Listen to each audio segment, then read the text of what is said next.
నమస్తే V97 news కి స్వాగతం. వార్తల్లో ముందుగా ముఖ్యాంశాలు చూద్దాం.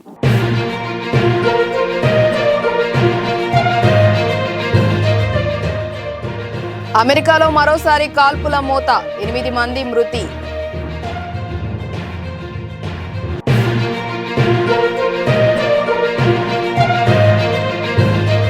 ఈ మధుర స్మృతులు చిరకాలం నిలిచిపోతాయి. ప్రాణ ప్రతిష్ఠ వీడియో షేర్ చేసిన ప్రధాని మోదీ.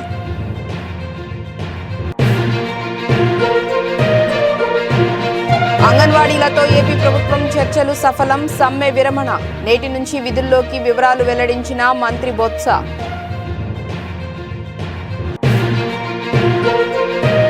ఏపీలో కాంగ్రెస్ బలోపేతంపై షర్మిల ఫోకస్.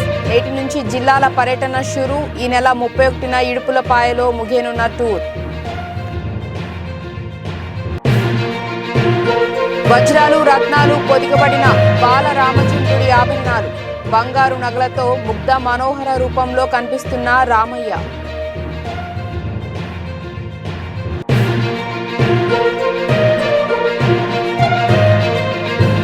ధరణి పోర్టల్ ప్రారంభం నుంచి అనేక లోపాలు, కమిటీ కీలక వ్యాఖ్యలు.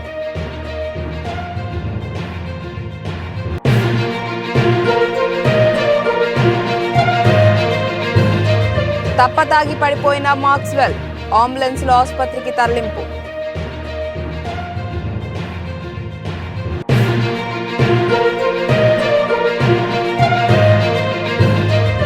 Rajamouli Mahesh cinema music sittings మొదలు. ఆసక్తికర విషయాలు చెప్పిన విజేంద్ర ప్రసాద్.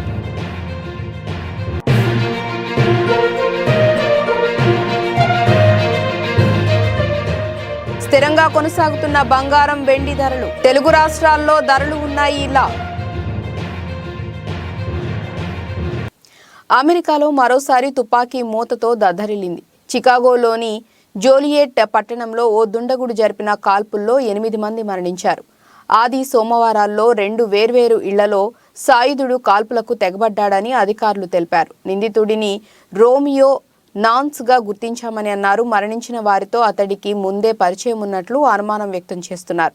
మృతుల్లో ఒకరిని ఆదివారం చంపినట్లు, మిగిలిన 7గురిని సోమవారం హత్య చేసినట్లు నిర్ధారించారు. నిందితుడు ఎరుపు రంగు టయోటా కారులో తప్పించుకు తిరుగుతున్నట్లు పోలీసులు తెలిపారు. అతడి గురించి ఎవరి దగ్గరైనా సమాచారం ఉంటే వెంటనే తెలియచేయాలని విజ్ఞప్తి చేశారు.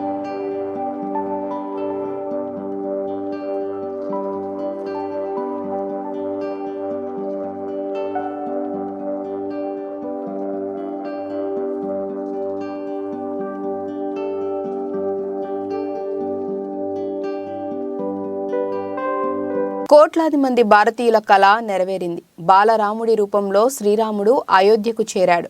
ఆ దివ్య రూపాన్ని చూసిన కోట్లాది మంది భక్తులు జై శ్రీరామ్ అంటూ తన్మయత్వంతో పులకించిపోయారు.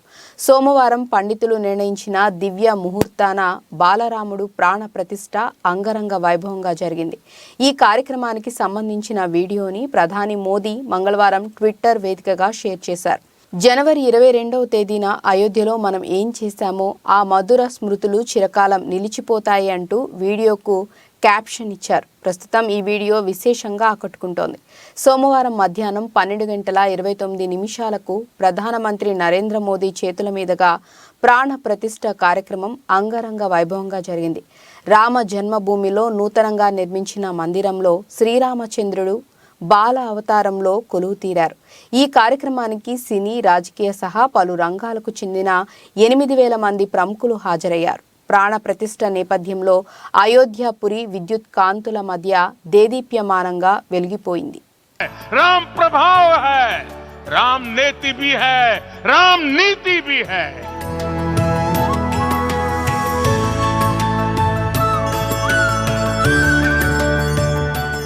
ये भव्य राम मंदिर साक्षी बनेगा भारत के उत्कर्ष का, भारत के उदय का.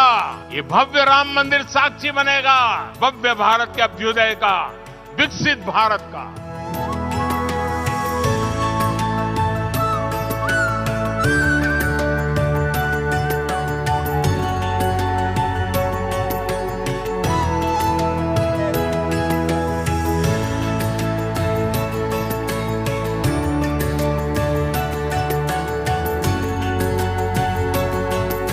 అంగన్వాడీలతో ఏపీ ప్రభుత్వం చర్చలు సఫలమయ్యాయి. అంగన్వాడీల సమస్యల పట్ల ఏపీ ప్రభుత్వం సానుకూలంగా స్పందించింది. సోమవారం రాత్రి అంగన్వాడీ యూనియన్ నాయకులతో రాష్ట్ర విద్యాశాఖ మంత్రి బొత్స సత్యనారాయణ, రాష్ట్ర ప్రభుత్వ సలహాదారు సజ్జల రామకృష్ణారెడ్డి చర్చించారు. 2 దఫాలుగా అంగన్వాడీలతో చర్చలు జరపగా చివరికి ఫలించాయని మంత్రి బొత్స మీడియా సమావేశంలో తెలిపారు. ఈ చర్చల్లో అంగన్వాడీలు ప్రభుత్వం ముందు ఉంచిన 11 డిమాండ్లలో 10 నెరవేర్చేందుకు ప్రభుత్వం తరపున అంగీకారం తెలిపింది. జీతాల పెంపును జూన్ నుంచి అమలు చేస్తామని హామీ ఇవ్వడంతో అంగన్వాడీలు అంగీకరించారు. దీంతో ప్రభుత్వం అంగన్వాడీల మధ్య చర్చలు సఫలమయ్యాయి. మంగళవారం నుంచి అంగన్వాడీలు విధుల్లోకి చేరనున్నారు. సమ్మె విరమిస్తున్నట్లు, మంగళవారం నుంచి విధుల్లో హాజరవుతున్నట్లు ఏపీ అంగన్వాడీ ప్రధాన కార్యదర్శి సబ్బరావమ్మ చెప్పారు. ఈ సందర్భంగా ఆమె మాట్లాడుతూ చర్చలు సానుకూల వాతావరణంలో జరిగాయని, సమ్మెను విరమిస్తున్నట్లు చెప్పారు. మంగళవారం నుంచి విధుల్లో హాజరవుతామని అన్నారు. జీతాల పెంపుపై నిర్దిష్ట నిర్ణయం జూలైలో చేస్తామని చెప్పారని, మాకు జీతాల పెంపు ఎంత అనేది కూడా రాతపూర్వకంగా ఇస్తామని చెప్పారని సుబ్బరావమ్మ తెలిపారు. రిటైర్మెంట్ బెనిఫిట్ను పెంచుతామని హామీ ఇచ్చారని, మా డిమాండ్లు నెరవేర్చడానికి ప్రభుత్వం సానుకూలంగా స్పందించిందని అన్నారు. అంగన్వాడీలకు వైఎస్ఆర్ బీమా ఇస్తామని, రిటైర్మెంట్ వయసు 62 సంవత్సరాలకు పెంచుతామని ప్రభుత్వం హామీ ఇచ్చినట్లు సుబ్బరావమ్మ అన్నారు. టీఏ బిల్లుల అంశంలో కేంద్రం నుంచి వచ్చేలోపు రాష్ట్రం ఇవ్వటానికి ఒప్పుకుందని, సిఎఫ్ఎంఎస్ తీసేసి సంక్షేమ పథకాలు అంగన్వాడీలకు వర్తింపచేస్తామని అన్నారని, సమ్మె కాలానికి జీతం ఇవ్వటంతో పాటు కేసులు ఎత్తేసేందుకు ప్రభుత్వం అంగీకరించిందని ఏపీ అంగన్వాడీ ప్రధాన కార్యదర్శి సుబ్బరావమ్మ అన్నారు. అంగన్వాడీలతో చర్చలు అనంతరం మంత్రి బొత్స సత్యనారాయణ మాట్లాడుతూ అంగన్వాడీలతో జరిపిన చర్చలు సఫలమయ్యాయని, మంగళవారం నుంచి విధుల్లోకి చేరతారని తెలిపారు. 11 డిమాండ్లలో 10 ఇప్పటికే పరిష్కారం చేశామని, జూలైలో జీతాలు పెంచుతామని అన్నారు. వేతనాల పెంపుపై చర్చల్లో తీసుకున్న నిర్ణయాన్ని మినిట్స్లో నమోదు చేస్తామని అన్నారు. ఉద్యోగ విరమణ సమయంలో ఇచ్చే ప్రయోజనాన్ని వర్కర్లకు 50,000 నుంచి 1.20 లక్షలకు పెంచుతామని, హెల్పర్కు 60,000కు పెంచాలని నిర్ణయం తీసుకున్నామని, మట్టి ఖర్చులు 20,000 ఇవ్వాలని నిర్ణయం తీసుకోవటం జరిగిందని తెలిపారు. సమ్మె కాలానికి జీతాలు ఇస్తామని, సమ్మె సమయంలో పెట్టిన కేసులు ఎత్తివేస్తామని అంగన్వాడీలకు హామీ ఇవ్వటం జరిగిందని బొత్స చెప్పారు. గత కొద్ది రోజులుగా రాష్ట్రంలో అంగన్వాడీ మినీ వర్కర్సు, హెల్పర్లు, వర్కర్సు వారి తాలూకా కొన్ని మా డిమాండ్ల కోసమని వారు కొంతకాలంగా సమ్మె చేస్తున్నారు. 2 దఫాలుగా వారితో చర్చలు జరిగాయి. మరి ఆఖరిగా ఈరోజు కూడా చర్చ జరిగాయి. మేము కూడా ఉదయం మన ముఖ్యమంత్రి గారితో ఈ విషయాలన్నీ కూడా చర్చించాం. ఆయన ఇచ్చిన సలహా సూచన మేరకు ప్రభుత్వం పూర్తిగా కూడా వాళ్ళ సమ్మె పట్ల సానుకూలత ఉండి ఏవైతే డిమాండ్లు వాళ్ళు చెప్పారో, ఏవైతే ఉన్నాయో సుమారు 11 డిమాండ్లు వాళ్ళు వచ్చి మా ముందు పెట్టారు. అందులో 10 డిమాండ్లని మరి ఉభయ అంగీకారంతో 10 డిమాండ్లు కూడా చేశాము. 11 డిమాండ్ గత 2 సార్లు ఏదైతే దాన్ని పొడిగించుకొచ్చామో, ఏదైతే వేతనం అనే విషయం ఏదైతే ఉందో దాన్ని కూడా జూలై నెలలో కూర్చొని ఉభయలు అంగీకారంతో ఆ కార్యక్రమం కూడా దాన్ని కూడా పూర్తిగా నెరవేరుస్తామనే విషయాన్ని కూడా వాళ్ళకి చెప్పాము. అందరూ కూడా సానుకూలంగా స్పందించారు అవన్నిటిని కూడా. అలాగే ఇందులో కొన్ని అంశాలు ఉన్నాయి. ప్రధానంగా ఏమిటంటే వాళ్ళకి వచ్చి రిటైర్మెంట్ అయిపోయిన తర్వాత వాళ్ళకి బెనిఫిట్ కావాలని అడిగారు. అంతకుముందు 50,000 రూపాయలు ఇచ్చేది ప్రభుత్వం ఇచ్చేదానికి, అది పూర్తిగా కూడా రాష్ట్ర ప్రభుత్వం ఇస్తుంది. దాన్ని ఇప్పుడు మొన్న 2 సార్లు మేము 1,00,000 రూపాయలు ఇవ్వడానికి వచ్చి దాన్ని అంగీకరించాము. మళ్ళీ ఈరోజు వాళ్ళు అడిగిన రిక్వెస్ట్ మేరకు దాన్ని 1,20,000 చేశాము. అలాగే మా వర్కర్కి ఇస్తున్న 20,000 రూపాయలు, హెల్పర్కి ఇస్తున్న 20,000 రూపాయలు ఏదైతే ఉందో దాన్ని మన గత సమావేశంలో 40,000 రూపాయలు. ఏపీ కాంగ్రెస్ పార్టీ అధ్యక్షురాలిగా బాధ్యతలు స్వీకరించిన వైఎస్ షర్మిల దూకుడు పెంచుతున్నారు. రాష్ట్రంలో పార్టీ బలోపేతంపై ఫోకస్ పెట్టారు.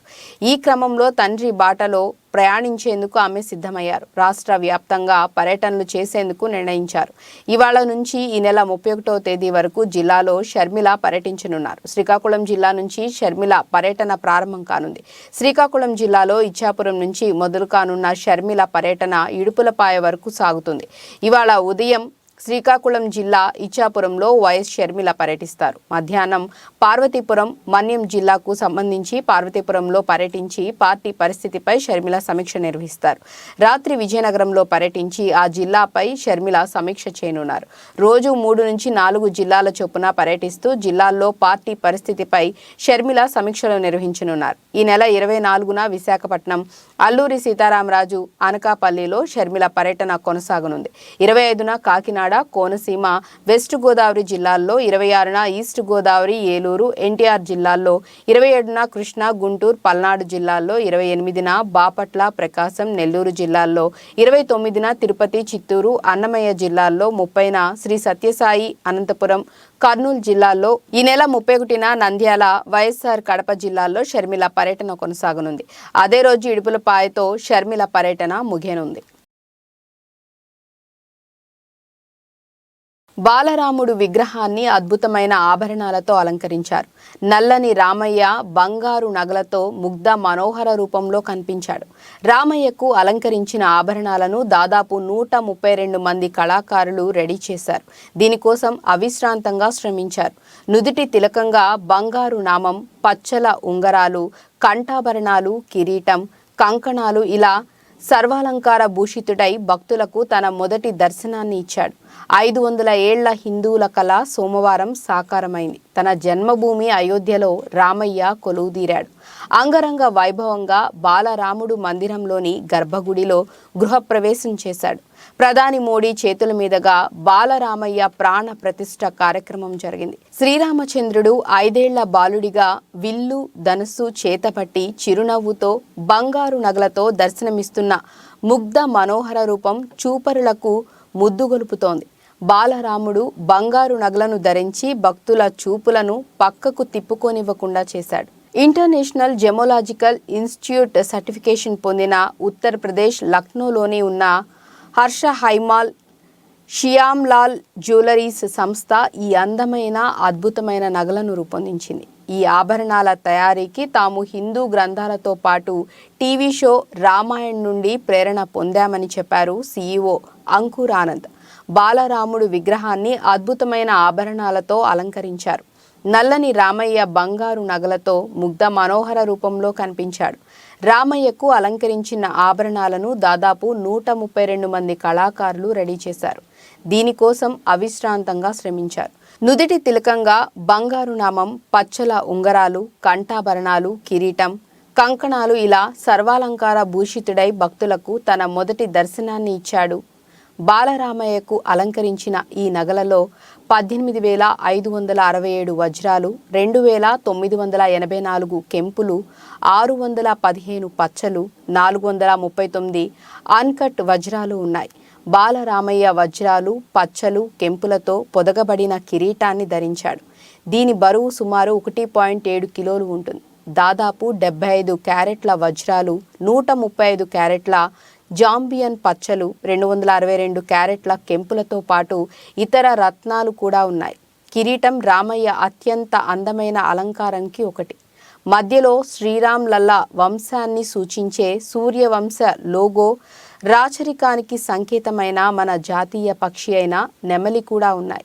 పచ్చ జ్ఞానాన్ని సూచిస్తుంది. కెంపులు సూర్యరాళ్ళు, వజ్రాలు స్వచ్ఛత, నిజాయితీని సూచిస్తాయి అని ఆనంద్ వివరించారు. తిలకం ఆధ్యాత్మికతకు, భక్తులను రక్షించే రక్షిత చిహ్నంగా నుదుట తిలకాన్ని భావిస్తారు. ఇది సుమారు 16 గ్రాముల బంగారంతో తయారు చేశారు. 3 క్యారెట్ల సహజ వజ్రం, దాని చుట్టూ దాదాపు 10 క్యారెట్లు ఉండే చిన్న వజ్రాలు, బర్మిస్ కెంపులున్నాయి. ఉదయం మొదటి సూర్యకిరణం ఈ తిలకంపై పడే విధంగా రత్నాలను వినియోగించినట్లు ఆనంద్ చెప్పారు. చేతికి ఉంగరం, రామచంద్రుడు కుడి చేతికి ధరించిన ఉంగరం 65 గ్రాములు ఉంటుంది. దీనిలో 4 క్యారెట్ల వజ్రాలు, 33 క్యారెట్ల పచ్చలు ఉంటాయి. ఇక ఎడమ చేతి కోసం 26 గ్రాముల రూబీ రింగ్లో వజ్రాలు, కెంపులు ఉన్నాయి. బంగారంతో చేసిన గుండ్రని నెక్లెస్ 500 గ్రాముల బరువు ఉంటుంది. 50 క్యారెట్ల వజ్రాలు, 150 క్యారెట్ల కెంపులు, 380 క్యారెట్ల పచ్చలు పొదిగారు. నడుము పట్టి, బాలరామయ్య నడుము పట్టి సుమారు 750 గ్రాముల బరువైన బంగారంతో తయారు చేశారు. ఈ పట్టీలో 70 క్యారెట్ల వజ్రాలు, 850 క్యారెట్ల కెంపులు, పచ్చలను పొదిగారు. చేతి కడియాలను 850 గ్రాముల బంగారంతో తయారు చేశారు. 100 క్యారెట్ల వజ్రాలు, 320 క్యారెట్ల కెంపులు, పచ్చలను ఈ కంకణాల్లో పొదిగారు. అంతేకాదు, ఒక్కో కడియం బరువు 400 గ్రాములకు పైగానే ఉంటుంది.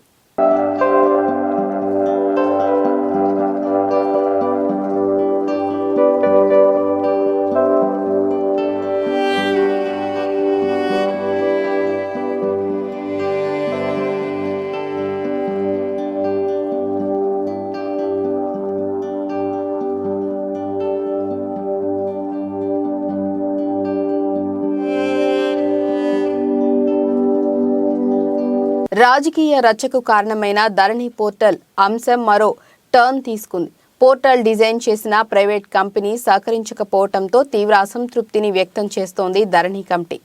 ఫాల్కన్ కంపెనీ విషయాన్ని సీఎం దృష్టికి తీసుకువెళ్తారా లేక వాట్ నెక్స్ట్ అన్నది సస్పెన్స్గా మారింది. ధరణి పోర్టల్ డిజైన్ చేసిన ప్రైవేట్ కంపెనీ కమిటీకి సహకరించట్లేదా? సమస్యలపై అధ్యయనానికి పిలిచినా ప్రైవేట్ కంపెనీ స్పందించలేదా అంటే అవుననే సమాధానం వినిపిస్తోంది. ఇన్నాళ్లు కాంగ్రెస్ బీఆర్ఎస్ మధ్య రాజకీయ రచ్చకు కారణమైన ధరణి పోర్టల్ అంశం ఇప్పుడు మరో టర్న్ తీసుకుంది. ధరణి పోర్టల్ స్థానంలో భూమాతను తీసుకొస్తామని ఎన్నికల సమయంలోనే హామీ ఇచ్చింది కాంగ్రెస్ పార్టీ. అధికారంలోకి రాగానే ధరణిపై స్పెషల్ ఫోకస్ పెట్టిన సీఎం రేవంత్ రెడ్డి ప్రత్యేకంగా కమిటీని కూడా ఏర్పాటు చేశారు. ఇప్పటి వరకు 3 సార్లు సమావేశమై వివిధ అంశాలపై చర్చించింది కమిటీ. అయితే గత బీఆర్ఎస్ ప్రభుత్వం ధరణి డిజైన్, రికార్డ్స్, డిజిటలైజేషన్ బాధ్యతను విదేశీ కంపెనీకి అప్పగించింది. దీంతో తెలంగాణ ప్రభుత్వం ఏర్పాటు చేసిన కమిటీ ఫాల్కన్ కంపెనీ ప్రతినిధులను ధరణి సమస్యలపై అధ్యయనానికి పిలిచింది. కానీ ఆ కంపెనీ స్పందించట్లేదు. 3 సార్లు సమాచారం ఇచ్చినా ఇంతవరకు నో రెస్పాన్స్.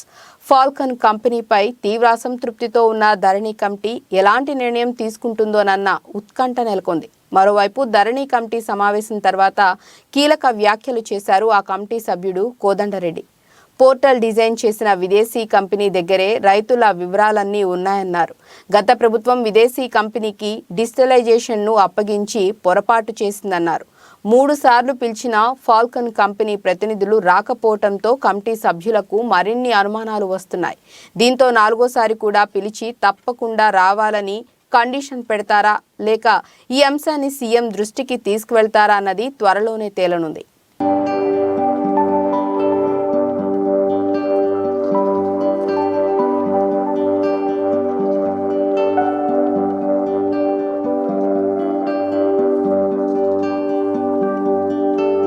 విశాఖ నగరంలోని జీవీఎంసీ గాంధీ విగ్రహం వద్ద కాంగ్రెస్ పార్టీ చేపట్టిన నిరసన దీక్షలో AP PCC chief YS Sharmila పాల్గొన్నారు. ఈ నిరసన దీక్షలో రాష్ట్ర వ్యవహారాల ఇన్ఛార్జ్ మాణిక్కం ఠాగూర్, కాంగ్రెస్ నేతలు కేవీపీ, గిడుగు రుద్రరాజు, రఘువీరారెడ్డి పాల్గొన్నారు. వైఎస్ షర్మిల మాట్లాడుతూ రాహుల్ గాంధీపై అసోంలో దాడికి ప్రయత్నించినందుకు నిరసనగా దీక్ష చేపట్టినట్లు తెలిపారు. అసోం ఘటనపై రాహుల్ గాంధీకి ప్రధాని మోదీ క్షమాపణలు చెప్పాలని వైఎస్ షర్మిల డిమాండ్ చేశారు. భారత్ జోడో న్యాయయాత్ర ఈ దేశ పౌరుల హక్కుల కోసం పోరాడే యాత్ర అని అన్నారు. అసోంలో రాహుల్ గాంధీపై దాడి చేయాలని చూశారని ఆరోపించారు. రాహుల్కు ప్రమాదం తలపెట్టాలని బీజేపీ నేతలు ప్రయత్నించారని మండిపడ్డారు. బీజేపీ అధికారంలో ఉన్న రాష్ట్రంలో ప్రశాంతంగా యాత్ర చేసుకునే పరిస్థితులు కూడా లేవని అన్నారు. అసలు ప్రజాస్వామ్యం ఉన్నట్లా లేనట్లా అని మోదీ సమాధానం చెప్పాలని అన్నారు. చెందిన వాళ్ళు ఈ దేశంలో ఉండాలా? ఇక్కడ ఎవరు మిగతా వాళ్ళని ఎవరిని బ్రతకనివ్వరా? ప్రశాంతంగా ఉద్యమాలు కూడా చేసుకునివ్వరా? ప్రజల కోసం కనీసం కొట్లాడనివ్వరా అని మోడీ గారు అడుగుతున్నా. మోడీ గారు దేశ ప్రజలకు సమాధానం చెప్పాల్సిన అవసరం ఉంది. ఈ రోజు రాహుల్ గాంధీ గారు అస్సాంలోనే ఒక గుడికి వెళ్ళాలనుకుంటే ఆ గుడికి కూడా రాహుల్ గాంధీకి వెళ్ళకూడదు, అనుమతి లేదు అని అనుమతి నిరాకరించారు.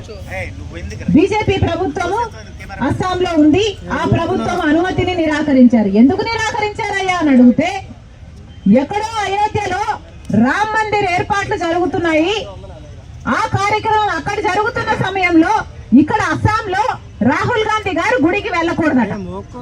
ఇది ఎక్కడ న్యాయమని అడుగుతున్నాం. అంటే గుడికి వెళ్ళడానికి కూడా మోడీ గారి పర్మిషన్ కావాలా?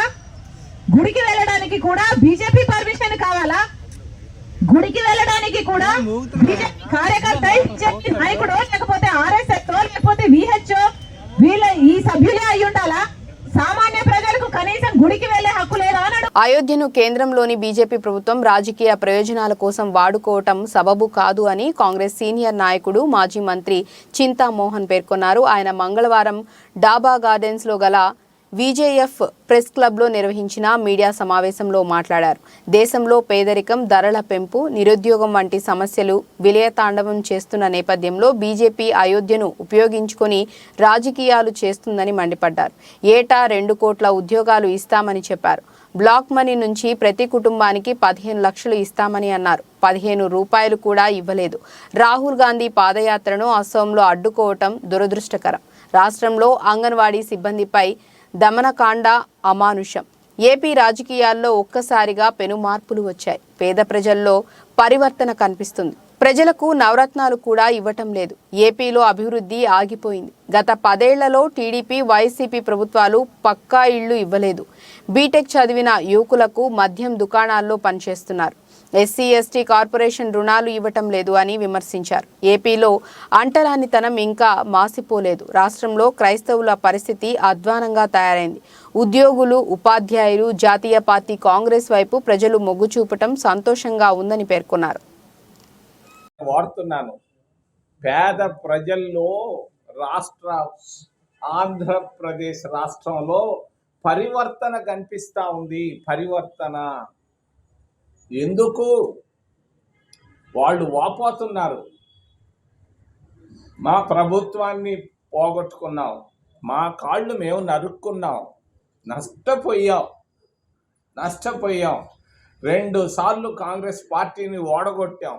ఈరోజు మా జీవితాలలో నష్టపోయామని చాలా వాపోతున్నారు పేదవాళ్ళు. నేను కళ్ళల్లో కళ్ళు పెట్టి కనీసం 1,00,000 మంది అనేక ప్రాంతాల్లో చూశాను. వాళ్ళల్లో కన్నీళ్లతో ఆవేదన బయట పెడుతున్నారు వాళ్ళు. నేను అడిగాను, ఏమి మీకు నవరత్నాలు వస్తున్నాయి కదా అని అంటే వాళ్ళు జవాబు ఇస్తున్నారు. ఒకప్పుడు ఇవ్వనటువంటి జవాబు ఈరోజు స్పష్టంగా వస్తూ ఉంది. అదేం కూడిస్తుందా గుడ్డిస్తుందా? వాళ్ళ భాషలో కూడిస్తుందా గుడ్డిస్తుంది. ఏం ప్రయోజనం? అభివృద్ధి ఆగిపోయింది. నేను అడిగాను వాళ్ళని, ఏం అభివృద్ధి మీరు కోరుకుంటున్నారు అని అడిగాను. పేదవాళ్ళని, ముఖ్యంగా నిరుపేదలను, ఎస్సీలను, ఎస్టీలను. వాళ్ళు చెప్పుకొచ్చారు, మేము ఇళ్ళు కోరుకుంటున్నాం. ఒక్క ఇళ్ళు కట్టివ్వలేదు ఈ 10 సంవత్సరాల్లో ఈ 2 ప్రభుత్వాలు, ప్రాంతీయ పార్టీలు. మరి ఇంకేం కోరుకుంటున్నారు? మా బిడ్డలకు ఉద్యోగాలు ఏం రాలేదా? ఒక్కరికి రాలేదు. నేను చెప్తున్నాను ఎలా ఉందంటే ఎస్సీలు, ఎస్టీల పరిస్థితి బీటెక్ పాస్ అయ్యి బ్రాండ్. ఆస్ట్రేలియా ఆటగాడు గ్లెన్ మాక్స్వెల్ గురించి పరిచయం చేయాల్సిన పని లేదు. ఆసీస్ ఆటగాడిగానే కాక ఐపీఎల్లో బెంగళూరు రాయల్ ఛాలెంజర్స్ తరపున ఎన్నో మెరుపు ఇన్నింగ్స్లు ఆడాడు. ఇటీవల భారత్ వేదికగా జరిగిన వన్డే ప్రపంచ కప్లో మెరుపు వేగంతో డబుల్ సెంచరీ చేశాడు. అయితే తాజాగా అతడు ఓ వివాదంలో చిక్కుకున్నట్లుగా వార్తలు వస్తున్నాయి. ఇటీవల ఓ పబ్లో తప్పతాగి పడిపోవడంతో అతడిని అంబులెన్స్లో ఆసుపత్రికి తీసుకొని వెళ్లాల్సి వచ్చిందట. దీంతో ఆసీస్ జట్టు నుంచి అతడిని పక్కన పెట్టారని అంటున్నారు. ఆస్ట్రేలియా మాజీ ఆటగాడు బ్రెట్లీ సభ్యుడిగా ఉన్న 6 అండ్ అవుట్ బ్యాండ్ అడిలైడ్లో ఓ కాన్సర్ట్ను నిర్వహించింది. జనవరి 19న జరిగిన ఈ కార్యక్రమంలో మాక్స్వెల్ సైతం పాల్గొన్నాడు. ఈ క్రమంలో అతడు అతిగా మద్యం సేవించాడు. దీంతో అస్వస్థతకు గురి కావడంతో అతడిని పబ్ నుంచి అంబులెన్స్లో ఆసుపత్రికి తరలించి చికిత్స అందించారట. ప్రస్తుతం అతడు కోలుకుంటున్నట్లు ఆసీస్ మీడియాలో కథనాలు వస్తున్నాయి. కాగా ఈ ఘటనను క్రికెట్ ఆస్ట్రేలియా చాలా సీరియస్గా తీసుకుందని తెలుస్తోంది. అందుకనే అతడిని వెస్టిండీస్తో వన్డే సిరీస్కు పక్కన పెట్టింది. అసలు అక్కడ ఏమైందనే విషయాలను తెలుసుకునేందుకు సమగ్ర విచారణకు ఆదేశాలు జారీ చేసిందని అంటున్నారు.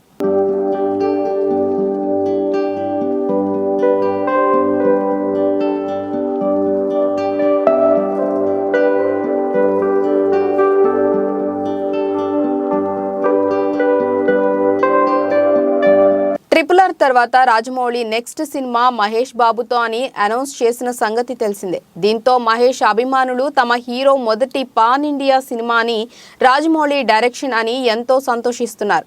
ఈ సినిమా ఎప్పుడెప్పుడు మొదలవుతుందా అని ఎదురు చూస్తున్నారు.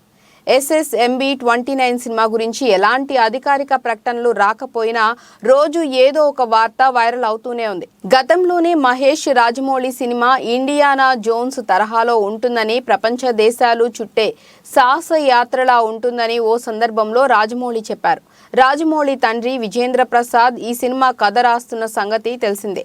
ఇటీవల ఈ సినిమా కథ పూర్తయింది అని విజేంద్ర ప్రసాద్ చెప్పారు. తాజాగా ఇచ్చిన ఓ ఇంటర్వ్యూలో మరిన్ని ఆసక్తికర విషయాలు తెలిపారు. ఆల్రెడీ మ్యూజిక్ సిట్టింగ్స్ కూడా మొదలయ్యాయని, కీరవాణి అదే పనిలో ఉన్నాడని, దానిపై వర్క్ జరుగుతుందని చెప్పాడు.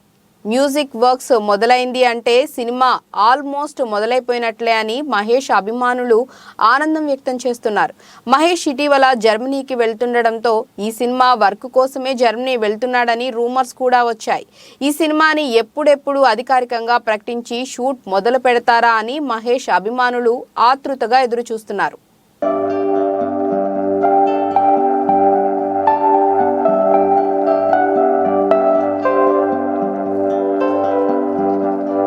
బంగారం కొనాలనుకునే వారికి కాస్త రిలీఫ్. గత కొన్ని రోజులుగా పెరుగుతూ తగ్గుతూ వస్తున్న పసిడి, వెండి ధరలు మంగళవారం మాత్రం స్థిరంగా కొనసాగాయి. సోమవారంతో పోల్చుకుంటే ధరల్లో ఇవాల్టికి ఎలాంటి మార్పులు చోటు చేసుకోలేదు. మంగళవారం ఉదయం 6 గంటల వరకు నమోదైన ధరల ప్రకారం 22 క్యారెట్ల 10 గ్రాముల బంగారం ధర 57,800 ఉండగా 24 క్యారెట్ల 10 గ్రాముల ధర 63,050గా ఉంది. ఇక వెండి కిలో ధర 75,500గా కొనసాగుతోంది. మరి తెలుగు రాష్ట్రాలతో పాటు దేశంలోని ప్రధాన నగరాల్లో మంగళవారం బంగారం, వెండి ధరలు ఎలా ఉన్నాయో చూడండి. హైదరాబాద్లో 22 క్యారెట్ హైదరాబాద్లో 22 క్యారెట్ల 10 గ్రాముల బంగారం ధర 57,800 ఉండగా 24 క్యారెట్ల పసిడి ధర 63,050గా ఉంది. విజయవాడ, విశాఖపట్నంలో 22 క్యారెట్ల 10 గ్రాముల బంగారం ధర 57,800, 24 క్యారెట్ల ధర 63,050లుగా కొనసాగుతున్నాయి. దేశ రాజధాని ఢిల్లీలో 22 క్యారెట్ల 10 గ్రాముల బంగారం ధర 57,950 ఉండగా 24 క్యారెట్ల ధర 63,200గా ఉంది. ముంబైలో 22 క్యారెట్ల బంగారం ధర 57,800, 24 క్యారెట్ల ధర 63,050. కోల్కతాలో 22 క్యారెట్ల ధర 57,800, 24 క్యారెట్ల ధర 63,050. చెన్నైలో 22 క్యారెట్ల ధర 58,300, 24 క్యారెట్ల ధర 63,600.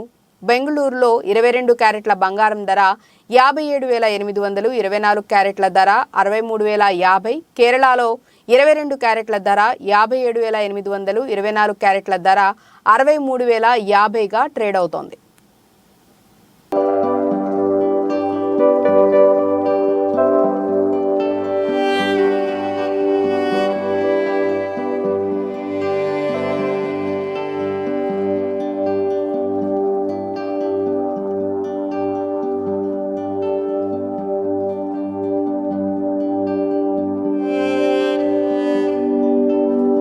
వార్తలు ముగించే ముందు ముఖ్యాంశాలు మరోసారి.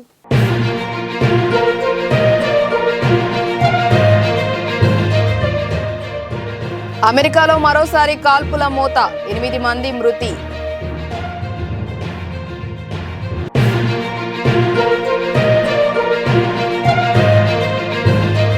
ఈ మధుర స్మృతులు చిరకాలం నిలిచిపోతాయి. ప్రాణ ప్రతిష్ఠ వీడియో షేర్ చేసిన ప్రధాని మోదీ.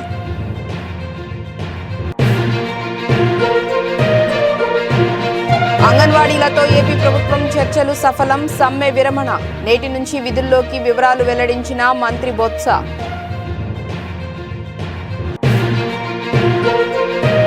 ఏపీలో కాంగ్రెస్ బలోపేతంపై షర్మిల ఫోకస్. నేటి నుంచి జిల్లాల పర్యటన షురు. ఈ నెల 31న ఇడుపులపాయలో ముగియనున్న టూర్.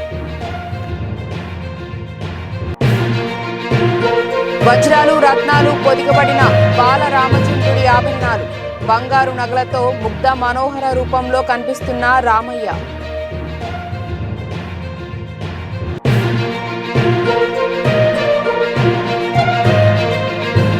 ధరణి పోర్టల్ ప్రారంభం నుంచి అనేక లోపాలు. కమిటీ కీలక వ్యాఖ్యలు.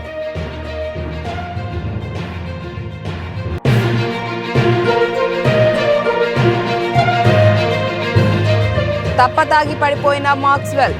అంబులెన్స్ లో ఆసుపత్రికి తరలింపు.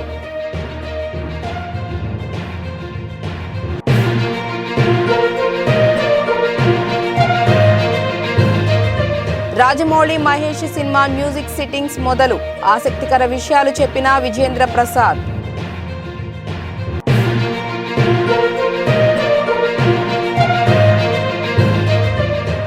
స్థిరంగా కొనసాగుతున్న బంగారం వెండి ధరలు. తెలుగు రాష్ట్రాల్లో ధరలు ఉన్నాయి ఇలా. ఇక ఇవి ఇప్పటివరకు ఉన్న అప్డేట్స్. నమస్కారం.